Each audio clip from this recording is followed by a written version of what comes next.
আসসালামু আলাইকুম, আনায়াস মম কিচেন। আজকে আমি আপনাদের সাথে খুবই মজাদার একটি রেসিপি শেয়ার করব।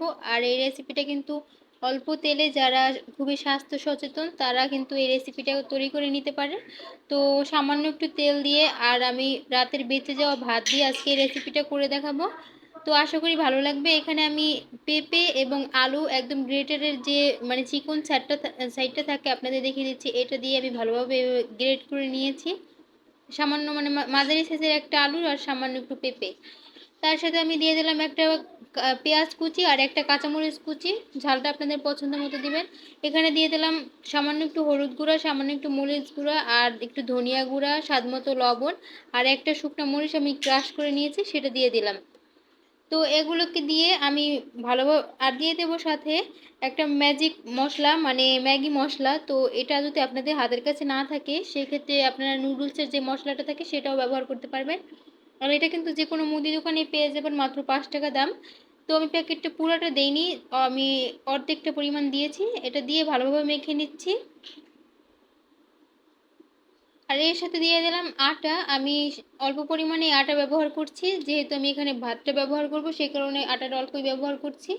তো আপনারা কিন্তু চাইলে এই পর্যায়েও একটু ডুবো তেলে ডিপ ফ্রাই করে নিতে পারেন, তাহলেও কিন্তু খেতে অনেক বেশি ভালো লাগবে। তো আমি যেহেতু ডুবো তেলে ডিপ ফ্রাই করবো না, তাই আমি আরেকটু একবার ভাতগুলো দিয়ে ভালোভাবে চটকে দিচ্ছি। আর এভাবে করে চটকে আমি আরেকটু সামান্য একটু পানি দিয়ে দিলাম। আপনারা চাইলে এখানে একটা ডিমও ব্যবহার করতে পারেন, সেক্ষেত্রে খেতে আরও বেশি ভালো লাগবে। তো আমি এভাবে সামান্য একটু তেল দিয়ে প্যানে, তারপরে আমি প্যানের পুরো মানে চারপাশে ছড়িয়ে দিচ্ছি। দেখেই কিন্তু বুঝতে পারছেন আমি কাজটা কিভাবে করে করছি। এভাবে ছড়িয়ে দিয়ে আমি এবার একটু ঢাকনা দিয়ে দেব। মিডিয়াম মানে হালকা আছে, আমি 5 মিনিটের মতো ঢাকনা দিয়ে রেখে দিব।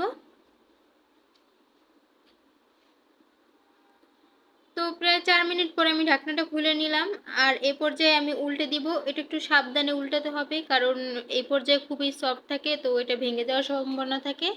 আমি দুটা খুন্তি নিয়ে ভালোভাবে উল্টে দিচ্ছি, তারপরও আমারটা একটু ভেঙে গিয়েছিল। তো অসুবিধা নেই, এটা আবার ঠিক হয়ে যাবে।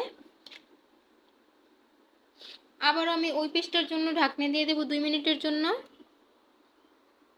আর চুলার আঁচটা অবশ্যই লোতে রাখতে হবে, বেশি আঁচে দিলে এটা পুড়ে যাবে। তো এবার আমি এই পিসটা উল্টে দিচ্ছি। আর দেখুন কি সুন্দর একটা কালার চলে আসছে। তো আমি ওই পিসটা এভাবে করে লাল করে ভেজে নিব।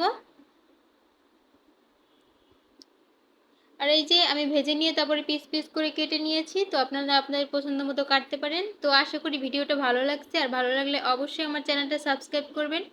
তো আজকে এই পর্যন্তই, আবারও চলে আসবো অন্য কোনো রেসিপি নিয়ে। তো সবাই ভালো থাকবেন, আল্লাহ হাফেজ।